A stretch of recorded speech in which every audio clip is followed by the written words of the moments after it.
Hello students, welcome to my YouTube channel Divya Singh's Social Lab. So class 9 students, I'm going to explain the topic from economics, that is building blocks in economics. So that chapter I'm going to explain today. Students, I have already explained two chapters, that is understanding social science and also understanding democracy from your new NCERT textbook. Okay, so for the explanation of those chapters, you can go to my channel, subscribe to my channel and do watch the videos. Okay, so today we are going to start new chapter, that is building blocks in economics. Okay, so let's start. I'm sharing my screen with all of you now.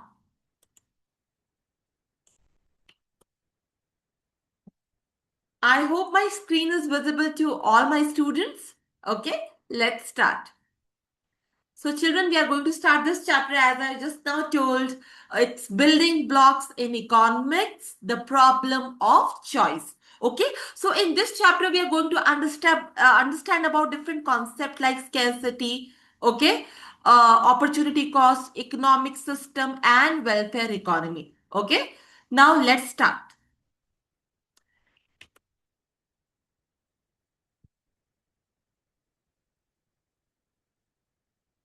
So this is our first slide where we are going to understand the difference between needs, wants, and economic choice.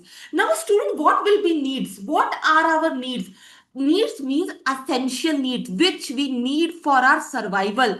So now, students, we need food, okay, we need water, we need shelter, we need medicines, and suppose you all are students, so you all need something for your school, like you need a school bag, you need books, textbooks, stationery. So they are all essential needs. So needs are something which are very much essential for our survival. Now that one is need, one is want. Now want means something which keeps changing over the time. Suppose students, now if I speak about gadgets, okay, so you might be like, I want this today, like this year I want some kind of, you suppose you need laptop, you need laptop this year, maybe next year you want some good smartphone. Okay, now let's talk about vacation. Suppose this year you wants to go Rameshwaram, next year maybe you wants to go Goa. So the wants always keep changing. Okay, but needs are always important because without that we cannot live. But wants are something which keep changing over the time. So economic choices are everywhere. Okay, economic choices means always, students, in order to run the economy we have to make some choices. Like suppose I speak about farmer, so what choice he'll make? Suppose he has a limited land, so which crop to grow, whether to grow wheat, whether to grow rice, so that will be there. Okay, so that economic choice he has to make, that on his land he is going to grow which crop, whether he wants to grow wheat, whether he wants to grow rice. Okay, suppose I'm a businesswoman. Suppose I'm a businesswoman. I have to make a choice whether I should install more of machines in my factory, or I should employ more labor who can do the work with hands. So this is one of the economic choice. Okay. So every time or everyone has to make economic choices. Okay. I hope this slide is clear. Now let's move to the next part. The basic economic problems. So the first problem of the economy, student, scarcity. Okay, what is scarcity?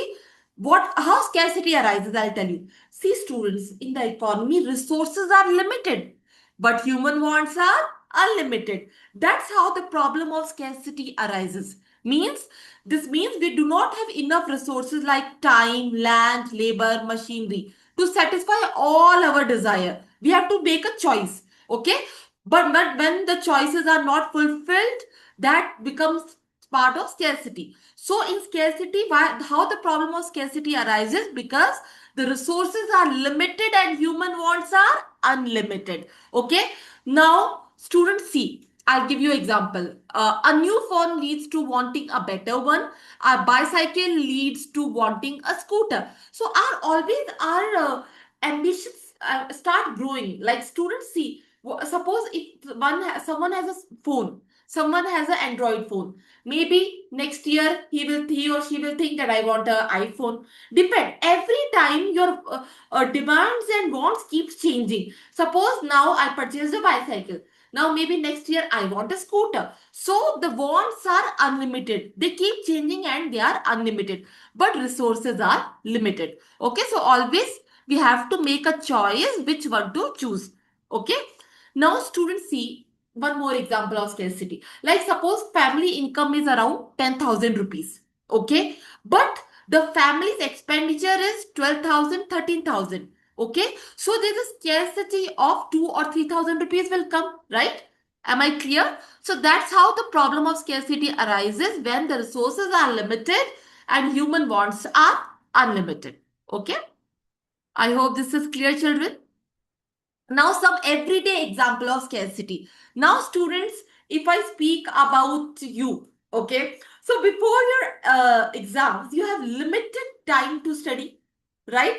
And you have like so many subjects to revise, okay? So that becomes the scarcity of time, okay? Like you have limited time, but so many subjects to revise, isn't it?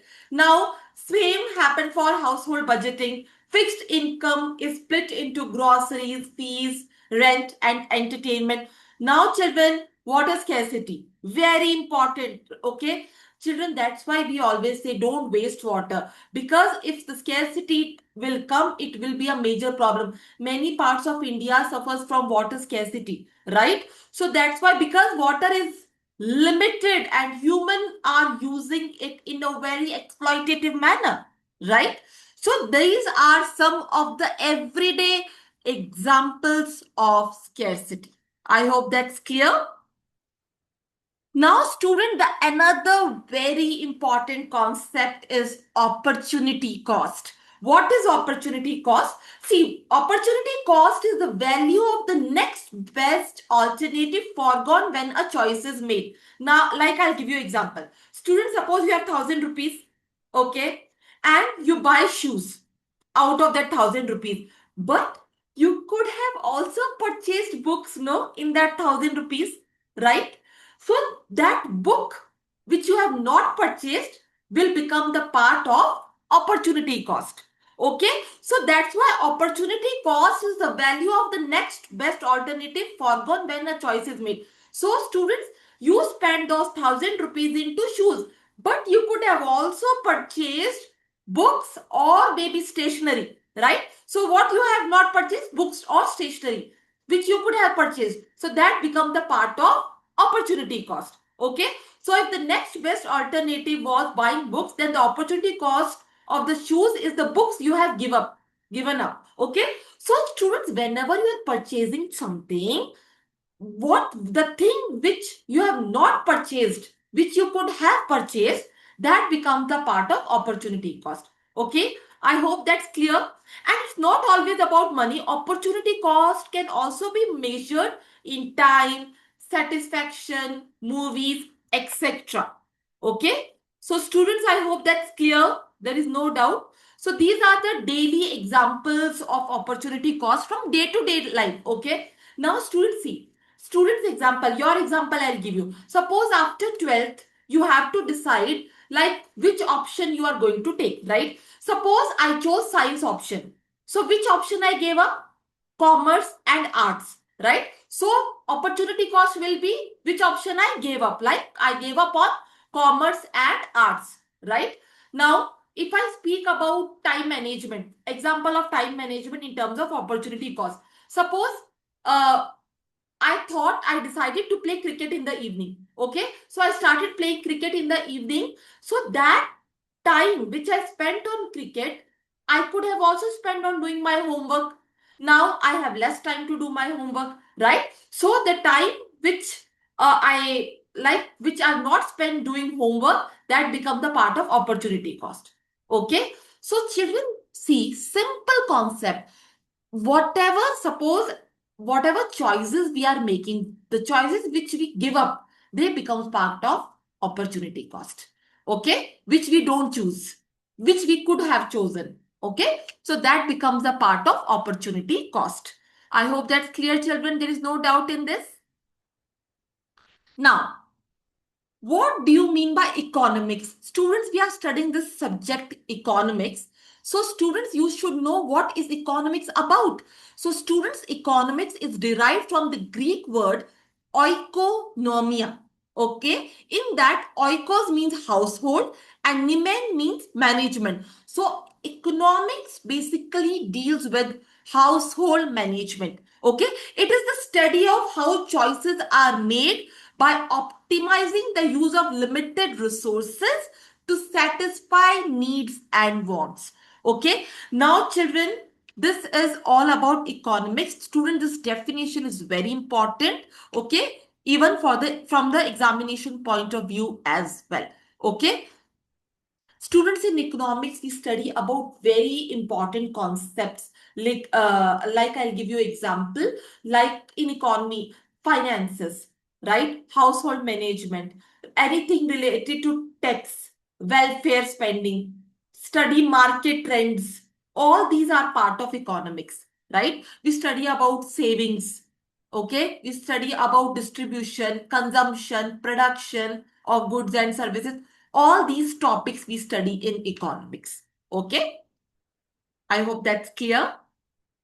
Now, student, the role of economists, the people who study economics, what are their role? The role of economists. Okay, so students, I'll tell you what economists do. Economists examine how individual businesses and government use limited resources to satisfy unlimited wants. Okay, so students, see what economists do. As this thing you have to, throughout the chapter, you have to keep in mind that resources are limited and human wants are unlimited. So this economist basically examine how individual businesses and government, they are using these limited resources to satisfy human wants. Okay, now students, what the economists study, like if suppose many times you might have observed suddenly the price has increased, right? You might have observed the price has increased. So why the price increased? What are the reason behind that price increase? So economists study about that. Suppose students, unemployment is rising. What is unemployment? When people do not have work, right? So when the unemployment is rising, the economist will study why the unemployment is rising. Okay. So these are the concept basically the economists focus upon, why the prices are rising, why the problem of unemployment is rising, why the poverty is increasing. So these are the main focus of the economists which they study about. Now students, here in the I have also discussed about three broad processes, that is production, distribution and consumption. Production means creation of goods and services. Distribution means how the income is distributed among the people. Okay, and consumption means when we consume the good and services which are produced. Okay, so these are the three broad concepts of economics. I hope that's clear, children. I hope you got to know what economics studies. Economists study about the rising prices, rising unemployment, rising poverties, about these issues. Okay, so these were the roles of economists in the economy. Now, economic analysis in real life issues. Students, see, now economists study these concepts also, like inflation. Inflation means price rising, price falling, unemployment, as just now we discussed. Economists also study about environmental issues, poverty in the economy, why it's increasing, how to reduce the poverty. So these are all the main focus area of economists, which I just now discussed, right? Yeah. Every economy faces three basic problems, children. What to produce, how to produce, for whom to produce. Now, what to produce, I'll tell you which goods and services to be produced. Student, now what to produce, I'm explaining as a problem. Now, student, why it is, what to produce means this is one of the major problem of economy. Now, student, it's situation based. Now, if I speak about COVID times, what was the need of an hour during COVID times? What to produce? We were in need of sanitizers. We were in need of masks. You remember? So that time, the economy's main focus on what to produce, because it's COVID. So the economy focused on producing masks, sanitizers, etc. Okay. What to produce mean what is the need of an hour for the economy. So that's why I gave you example of COVID when the economy decided that they have to produce masks and sanitizers because that's the need. How to produce? Student, there are two techniques by which the production of goods take place. One is labor intensive, another is capital intensive. In labor intensive, students will use more of labors, like more use of workers with hands, right? Like labors will be used more compared to machines. In capital intensive, we use more of machines for production, less of labor. In labor intensive, we use more of labor, less of machines. In capital intensive, we use more of machines, less of labor. So that is also India is a country which mostly focus on labor intensive technique where laborers work more than machines. Okay. And if I speak about Germany, they focus more on use of machines. So machines comes under capital intensive. Labor comes under labor intensive. Right. So how to produce means we have to choose between the technique which we are going to use. Labor, more of labor or more of machines. Okay. Now the next part is for whom to produce. Like who will receive the goods and services produced. Now students, I give you example. Uh, Suppose there are some car companies which produce car worth like 50 lakhs, 60 lakhs, right? So student, mostly their target audience will be the wealthy people. Okay, because if they are producing car worth rupees 50 lakhs, 60 lakhs starting, those companies, so their target audience is, they are targeting which audience? They are targeting wealthy people. So they are producing for whom? They are producing for the wealthy people, right? So that's the one of the example of for whom to produce. Okay. So these are the three central problems of economy: what to produce, how to produce, and for whom to produce. I hope it's clear, children. No doubt. Now, children, there are different types of economies. Okay. So here I have clearly differentiated all the different kinds of economy. So first is market economy, where the decisions are mostly taken by businessmen or private individuals. Okay. So student, market economy is more like capitalist economy, where the main decisions are taken by the private individuals. Okay. Now, if I speak about centrally planned economy, which is also called socialist economy, the main decisions are taken by the government. Okay. And mixed economy will be mixed of market and centrally planned both. Okay. So here it is combination of both government and private sector. Okay. Now, if I speak about market economy, because the decision, because it's more based on private individuals taking decision, so it's all private ownership, and the main motive of the market economy is to maximize their profit. Suppose, children, I'm a businesswoman. My main focus, I'm a part of market economy. My main motive always to be maximizing my profit. Okay. So the best example of market economy is United States. Now, if I speak about centrally planned economy, which is also called socialist economy, right? So the main focus, as the main decisions are taken by the government, so most ownership is in the hand of government. Okay. And their students, government will not be thinking like they have to just maximize their profit. No, they always think about public welfare. So the main focus of the centrally planned economy is to do public welfare. Okay. So that's the main focus of centrally planned economy, to do public welfare. They focus basically on equality. So the example is North Korea. Now, if I speak about mixed economy, it will be like combined decision of both government and private businessmen. Okay. So the ownership will be with both private plus government ownership. Okay. And they also will be having like profit intention, plus they want to maximize their profit welfare, like they want to do public welfare as well. So their main motive will be profit maximization also and public welfare also. It's both. Okay. So the best example of mixed economy is India. So these were the three different types of economies. I hope that's clear, children. Now, children, if we compare the three, So here's the comparison on the base of ownership. Market economy is owned by private individuals, centrally planned by government. Mixed economy by both private and government. Decision making in the market economy is in the hand of private individuals, in centrally planned in the hand of government, and in the mixed economy it's shared. Role of government is market economy is limited, in centrally planned it's very high, and in mixed economy it's moderate. Main objective, as I told, in the market economy is profit making, centrally planned is equality, which is public welfare, and mixed economy is profit with welfare.